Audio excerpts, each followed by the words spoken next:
fellow diamond painting addicts, and welcome back to Diamond Painting Anonymous. I'm Daphne, and I'm here today for video number 4 in my beginners diamond painting series. So far we have covered where to buy a kit, how to organize your drills, and prep your canvas. So I wanted to talk today about the tools that come with your kit and how you use them and whether or not it's worth upgrading them. Whether or not it's worth upgrading them is a personal decision. Clearly, everything that you get in the kit you can use to complete your diamond painting. I just don't personally think that they're the most ergonomic. So this is typically what you'll see, especially in budget diamond paintings, is this very simple kit. So what you get is a boat or tray to put your drills in, a plate of wax, and your diamond painting pen. Sometimes they come with additional tips that you can use for multi-placing or whatever. More often than not, they're just this basic pink pen.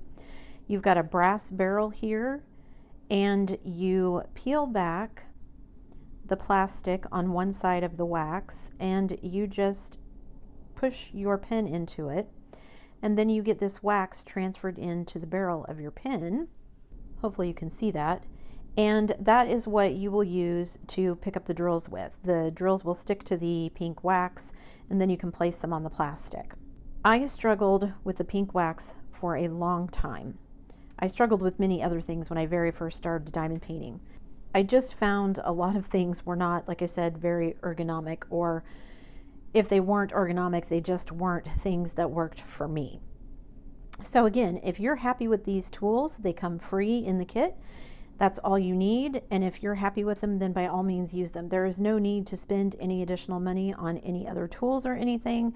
These work just fine, and you can complete a kit with them. However, if you're like me, you were probably looking for different options. So let's talk about the pens first. For me, I suffer from carpal tunnel, and this little bitty pink pen just does not work for me. It's so small, and any of those repeated pincher movements just aggravate my carpal tunnel, so I just found that they didn't work for me.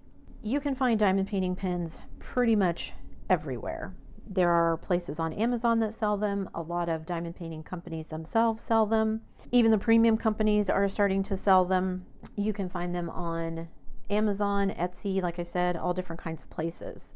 They also come in a wide range of prices, so again, it's up to you and your budget. It's a very personal thing. So for me personally, when I first started diamond painting, my very first pen purchase was this one, and this was a hand-turned pen from a store on Etsy. It's okay. I don't use it much, however, though. I don't really like the profile of it, and it didn't really work like I wanted it to for my carpal tunnel. But it's still a nice pen, so I still have it. I have tried various different pens. I think after I bought that first one on Etsy, I went and found the fancy French store that makes hand-turned resin pens. This is one of theirs. These are kind of pricey, like I said.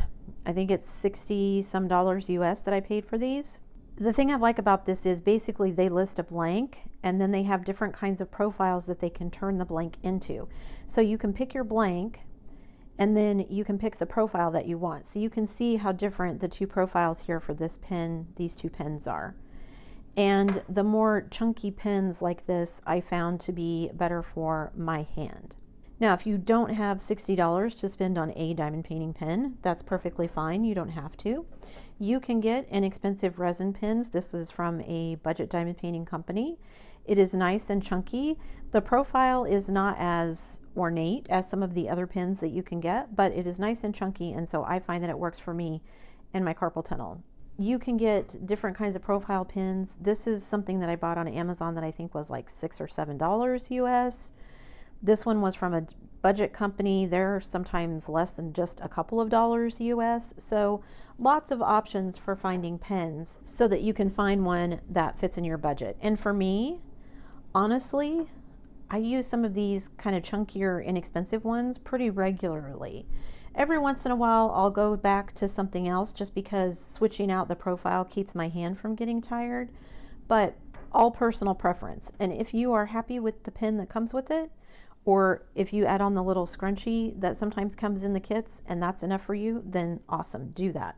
But like I said, if you like the look of the expensive ones and you can afford it, they're very pretty. You can get them in a variety of shapes and sizes.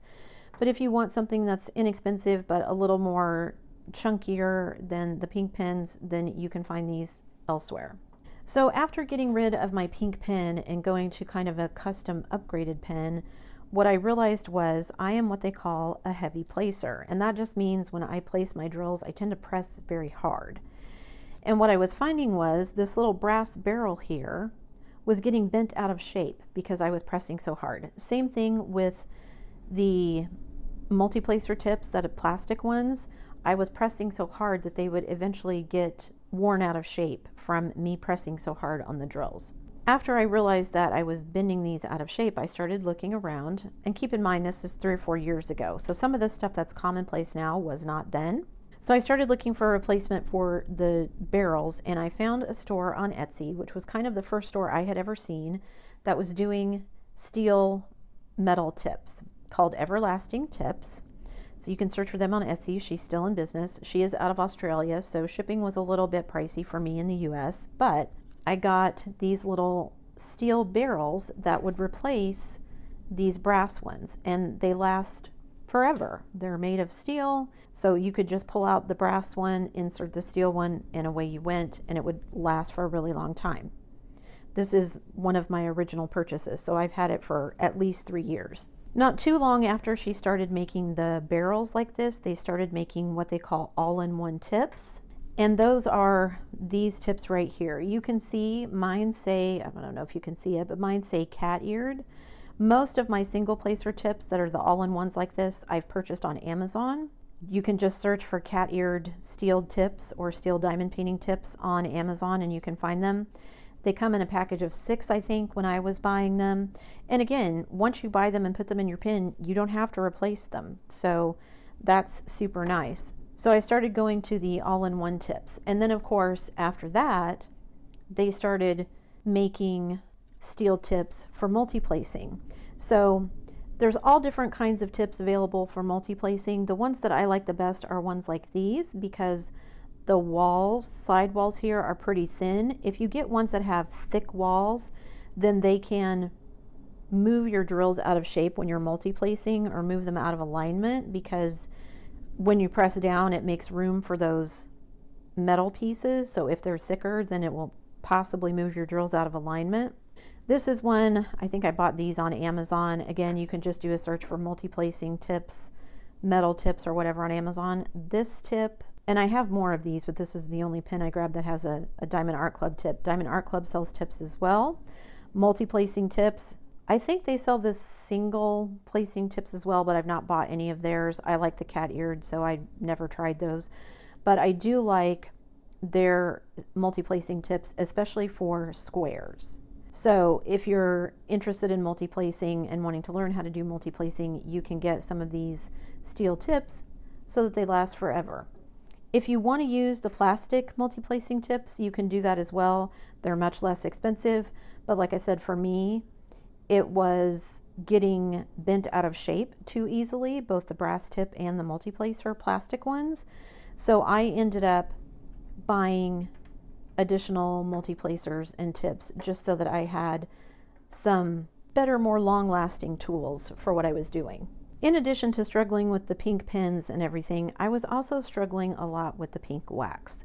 Early in my YouTube career, and I'll stick a link up there to the video, I did a test where I compared the pink wax and me using it to various other kinds of putty and wax and blue tack and all different sorts of sticky things that I could find to compare. For me personally, your mileage may vary. For me personally, the thing that lasted the longest was glue dots. They come on this little roll, or you can get them in these sheets. So I have both the mini dots, and then I also have, these are micro dots. How many dots you can fit in the tip of your pen, because I use them in my single placers, depends on how deep the well of your tip is. Tips are different, so depending on where you got it from, and also like this barrel tip does not hold as many glue dots as this one here. In fact, this one here, you can see the glue dot, I need to trim it off because it's kind of coming out of the tip more than it should. but I prefer using the glue dots. So I use the glue dots in all of my single placing tips. So if I'm single placing, I've got a glue dot in it. For my multi-placers, what I was using was initially putty. Now I've tried blue tack, I've tried putty, scented putty that people have made. I don't like the scented putty, that gives me a headache. I get migraines very easily from scented things, so I wanted something unscented, and what I found was museum putty. So this is essentially stuff that's made to hold things in place so things don't fall over, but it works just as well for diamond painting. So I just roll it into like a little snake and then shove it in the tip, and then I can use it to place my drills on the canvas.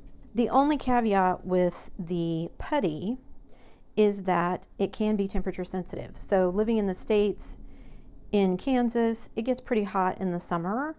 It would be hot in the house, even with air conditioning, and the putty can sometimes get tacky. So after dealing with that for a little bit and kind of fussing with it and getting frustrated with it, what I would usually do is just pop it into the refrigerator to kind of harden up the putty again, get it cold so that it was a little less gummy and sticky. But then someone recommended to me that I try glue lines. And glue lines, it's the same people that make glue dots, same brand, but instead of just a single dot of glue, it is a line of glue, and you can pull them off and use them in your multi-placers. You just shove them in there, usually more than one, but it depends on the size of your multi-placer, and then you can use them essentially the same as you use glue dots. As a bonus, with the glue lines, they are not temperature sensitive like the putty is, so I was enjoying using the glue dots because they are not temperature sensitive like the putty can be. So those have become my kind of go-to rather than the pink wax. I just prefer it. Again, if you're happy with the pink wax, it comes free in most kits, and you will have more than enough. You'll probably end up with a collection, more than you can use if you paint more than one diamond painting. So if you're happy with that, then use that. For me personally, I do enough diamond painting that I wanted something that was going to last and be a little bit more efficient for me. Because I'm a hard placer, I would basically squeeze the wax out of the tip of my pen, and so I found myself replacing it constantly with the pink wax. So I was just using a lot of it and having to constantly go back and refill my pen. Using the glue dots, the putty, and the glue lines has let me not do that. I get much more time in diamond painting before I have to change out my glue dots, my glue lines, my putty, anything like that. In fact, usually I will load the multi-placer and the single placer at the beginning of a project, and whatever I have in there will last me the entire project. Again, use what works for you. If you're happy with the tools that come with it, then use that. I'm not saying that you have to use any of these tools. I'm just saying if you find any of these tools frustrating, maybe looking at some of these other options would be the thing to do. I have had a ton of people ask me how I load my pens with the glue dots, the putty, the glue lines, all of that.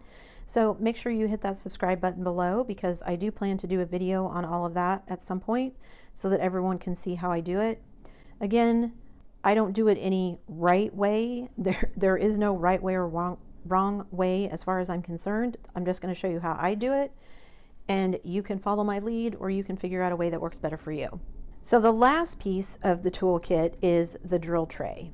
And while this works, they're very small. So if you're doing a very small budget kit, 30 by 30 or something, then this is probably sufficient. For me and the larger diamond paintings that I do, this is just too small. I do a lot of multi-placing, and so getting enough drills in there to be sufficient for my multi-placing. And also the walls on these are not very tall, and I am very clumsy. These are very lightweight. It does not take much at all to tip them over and spill, something I found myself doing constantly. You can find trays pretty much all the same places that you can find pens. The budget companies sell them, Etsy, Amazon. There are all kinds of shops that do 3D printing, and I have tried many, many, many different trays. So here are just a few of the different trays that I've tried. A few years ago, or a year or so ago, gridded drills trays were the thing, and I wanted to try it out. So you could have your lines for multi-placing, but if you single place a lot, then it would separate all the drills.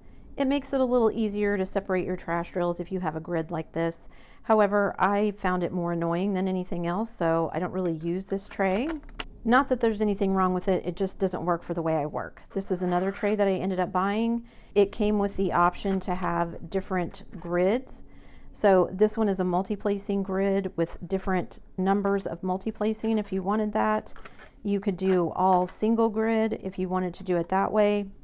Or it comes with a grid that is just the traditional lines, and you could do it. And it comes with a lid. Most 3D diamond trays these days will come with a lid. So for instance, this one has a pour spout here. You open it when you have drills in there. You just open it and then you can pour your drills out. So you need the lid on there to keep them from falling out of the tray this way as you're dumping them back into your container.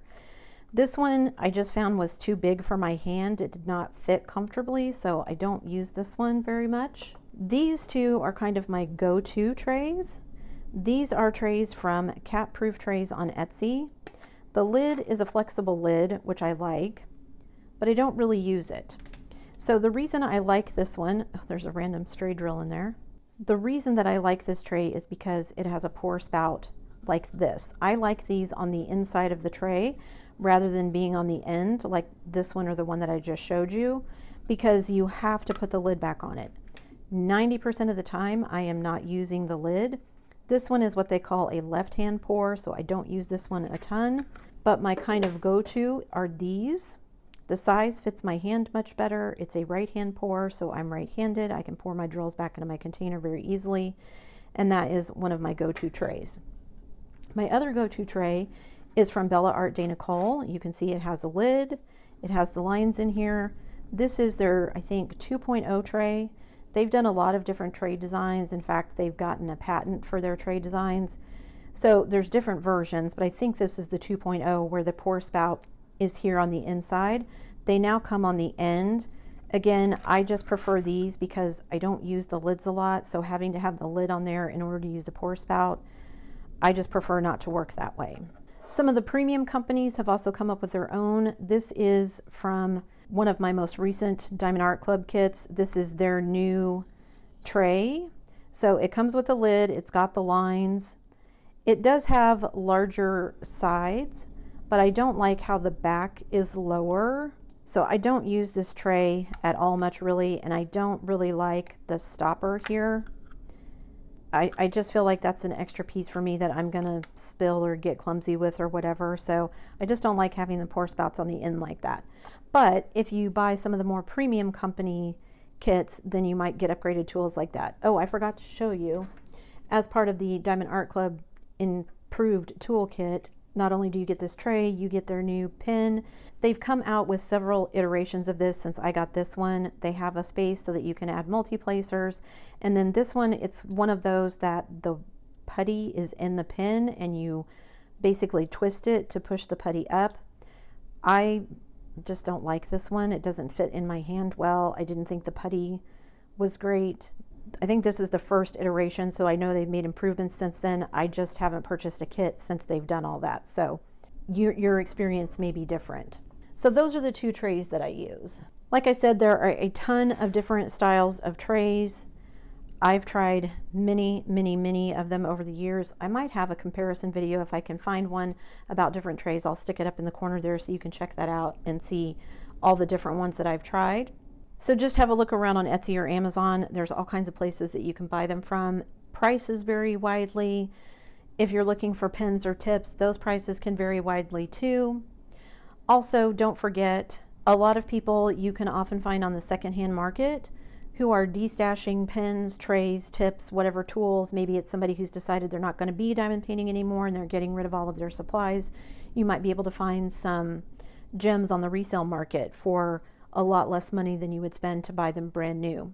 So when you actually start diamond painting, you're going to take your organized drills. You can see I've got mine kitted up into bottles, and then you're going to dump them in your tray. This is a bit of a learning curve to learn how to shake your tray to get all of your drills lined up so that you can see they're all kind of lined up against those lines now. So if you wanted to do some multi-placing, you have them all lined up to pick them up with your pen and then place them neatly on your canvas. Or if you're single placing, to just pick up one drill at a time and place it down on the canvas. Again, if you are happy using the pink pen, then do that. I prefer to have more chunkier pens, so that's what I'm using. but do what works for you. So hopefully by the end of this video, you've gotten a little bit of experience under your belt. Maybe you've even completed a small diamond painting by now. We've learned how to prep our canvas, how to organize our drills. Maybe you've decided to upgrade some of your tools. What's next? Next up in the video series is going to be a video about some tips and tricks on placing your drills. We'll talk about multi-placing, we'll talk about sorting out trash drills, and some tips and tricks to kind of get them on there straight, so at the beginning, so that you can keep them straight mostly as you go. So let me know in the comments below if you found this video helpful. I know I just covered a ton of information, so feel free to go back and rewatch or watch a little bit at a time if that's more helpful. Maybe watch the section on pins, then watch the section on tips, then watch the section on trays, whatever works for you. I'm grateful for any and all views. Leave me a comment below and let me know, did I forget something? Is there a question you had that I didn't cover? I'd be happy to answer any of those questions in the comments below. So hit up that box below and let me know what you thought. That's it for me today, guys. Thanks so much for sticking around till the end of the video. Before you leave, don't forget to do all the things. If you like this video, give it a thumbs up. Hit that subscribe button if you haven't already, and hit that bell notification icon so that you can be informed of future uploads. And as always, guys, thanks so much for watching.